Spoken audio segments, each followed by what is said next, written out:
지금 싸움이 급하니 내가 죽었다는 말을 내지 말라. 안녕하세요. 꿈비의 책읽기입니다.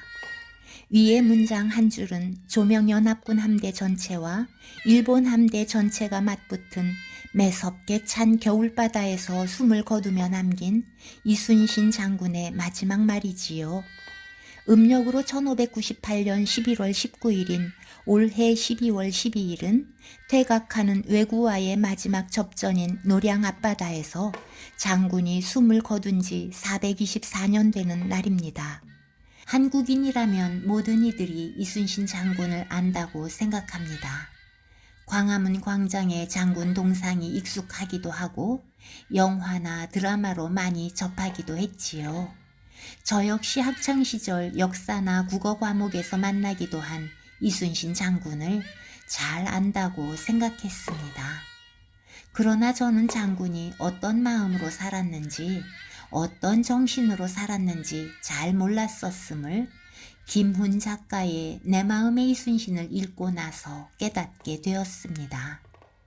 우리에게 잘 보여지지 않던 장군 내면의 어떤 것들을 난중일기를 꺼내어 들끓고 있었을 장군의 마음이 무엇인지 찾아가는 김훈 작가의 글을 통해 장군 이순신의 모습을 오늘 여러분과 함께 나누어 보려고 합니다. 책을 다 읽지는 못하고 제가 특별히 감동받았던 내용을 중점으로 읽어보겠습니다. 여러분 모두 역사 속의 이순신, 그러나 지금 이 시대에 만나고 싶은 장군의 정신을 찾아가 보는 귀한 시간 되시기 바랍니다. 내 마음의 이순신, 김훈.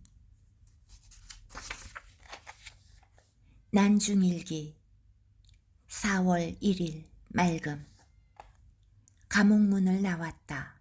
남대문 밖 윤간의 종의 집으로 갔다. 이순신은 정윤년 4월 1일 감옥에서 풀려났다.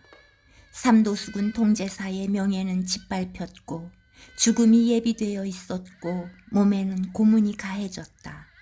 그리고 다시 계급장 없는 병졸의 신분으로 백의종군길에 나설 때 이순신이 자신을 가두고 때리고 죽이려 했던 임금과 그 주변의 문신 권력자들에 대해서 어떤 판단과 어떤 감정을 지니고 있었는지를 후인들은 전혀 알 수 없다.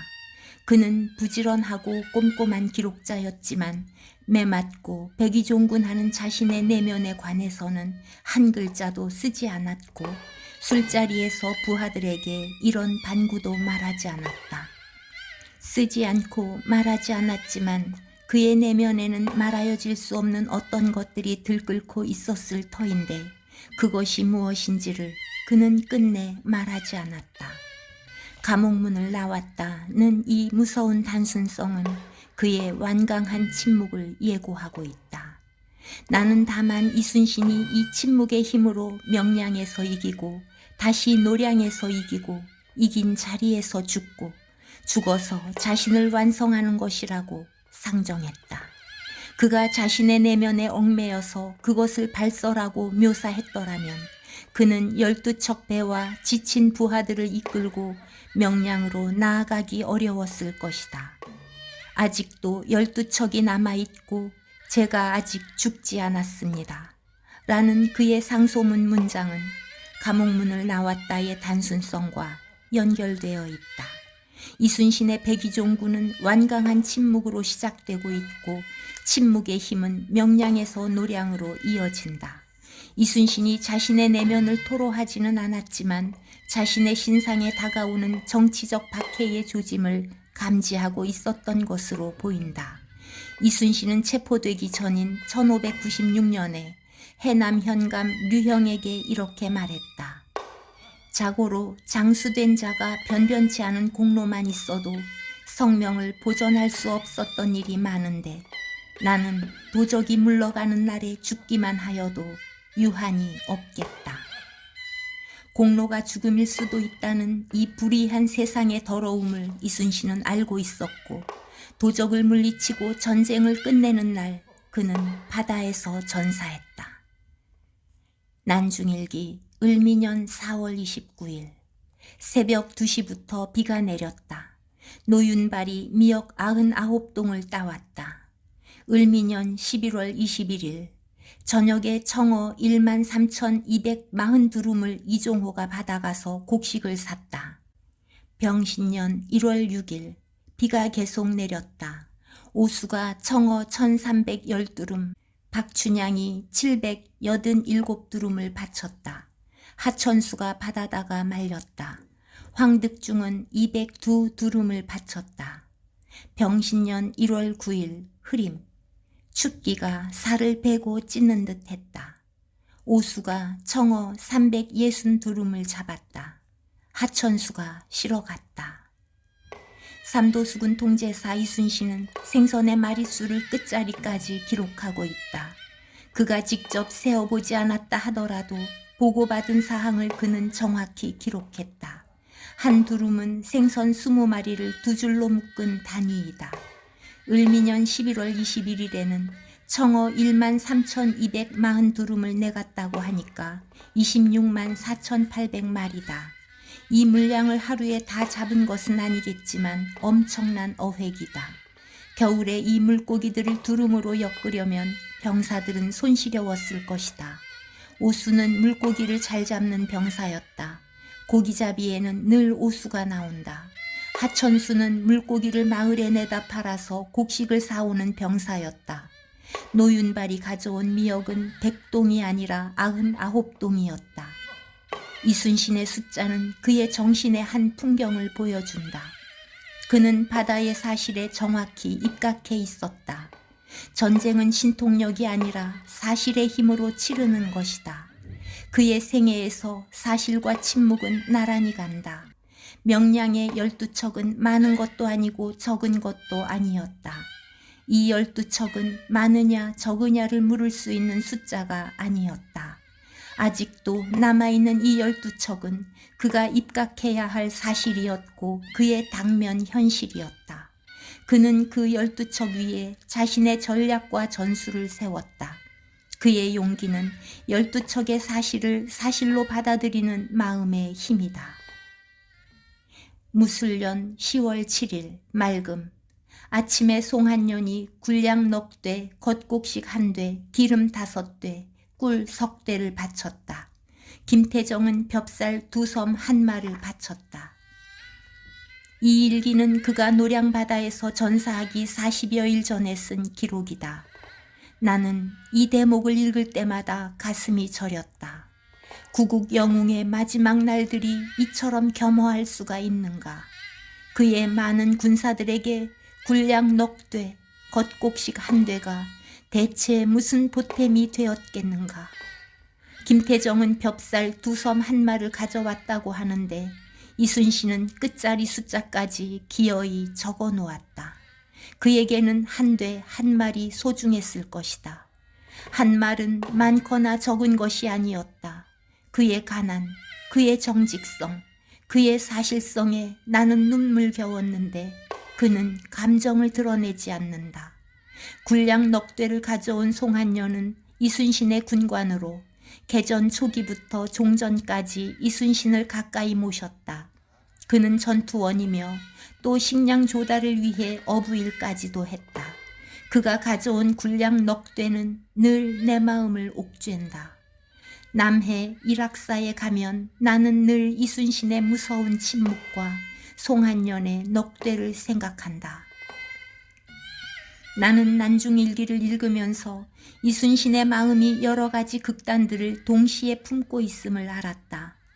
이 극단들이 하나의 인격 속에 합쳐지면서 그는 죽음에서 삶으로 건너간다. 그는 싸우는 7년 동안 123번 군율로 부하를 처벌했고 그중 28번은 목을 베어서 사형에 처했다. 그 밖의 죄인은 곤장으로 때리거나 옥에 가두었다. 이순신의 부대라고 해서 다들 용맹하고 충직한 자들로만 구성된 것은 아니었다.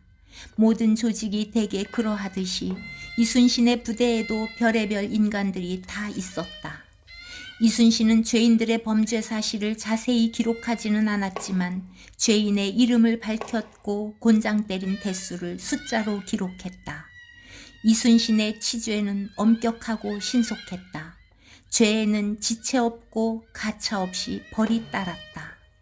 이순신은 병졸이나 백성들을 처벌했을 뿐 아니라 군수, 현감 같은 고위직 관리들이나 초급 장교들도 군율을 어기거나 명령에 따르지 않으면 붙잡아 와서 곤장을 때렸다. 부하를 목베거나 곤장 때릴 때 이순신은 어떠한 감정도 노출하지 않는다. 목베었다, 때렸다, 가두었다가 전부다. 그는 자비로운 장군이 아니었고 무자비한 장군도 아니었다. 자비나 무자비로 재단할 수 없이 일이 그렇게 되어질 수밖에 없는 길을 그는 걸어갔다. 나는 이 무정한 문장들을 읽으면서 목베었다, 때렸다 뒤에서 슬픔을 안으로 밀어넣고 있는 이순신을 느꼈다. 그는 말하지 않고 갈 길을 간다.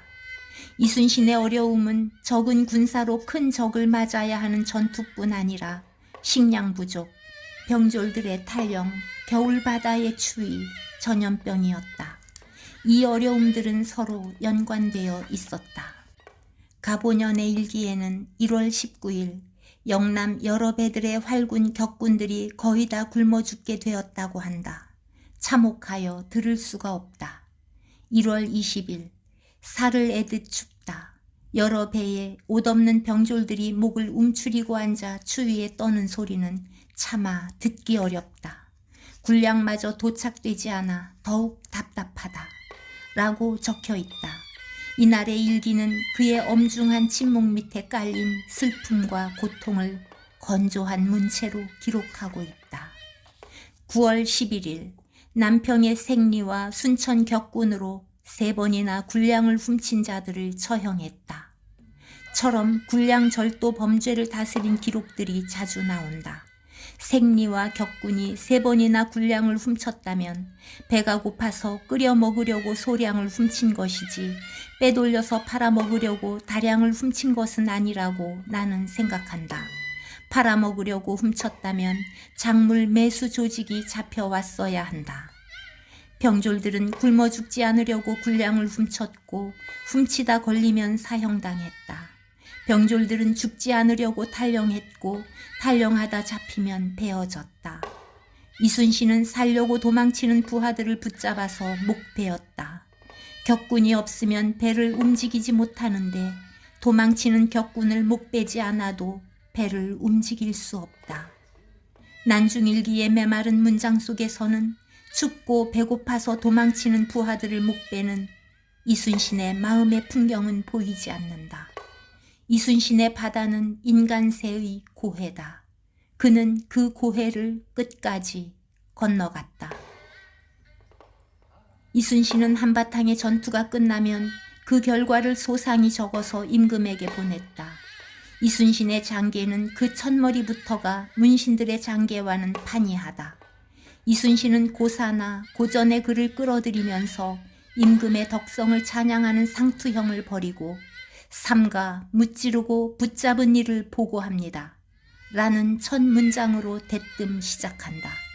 나는 이 문장에서 그의 무인적 에토스를 느낀다. 그는 전사하거나 부상당한 부하들의 이름과 공적을 모조리 적어서 임금에게 보냈다. 지금 그들의 이름은 모두 기록에 남아있다. 맞붙어 싸울 때 관노비 기이, 관노비 난성, 토병 박고산, 격군 박궁산들은 전사했고 그 밖에 수많은 관노비, 사노비, 절에 딸린 노비, 내수사 노비, 어부, 격군, 토병들은 부상당했는데 이순신은 이들의 이름 석자와 작은 전공까지 세세하게 적어서 임금에게 보냈다. 이순신은 이들의 처자식들에게는 구제를 위한 특전을 베풀어 주소서라고 임금에게 청원했다. 그 엄혹한 신분제 사회에서 삼도수군 통제사 이순신은 전사하거나 부상당한 천민들의 이름을 적어서 임금에게 보내고 원호를 요청했다.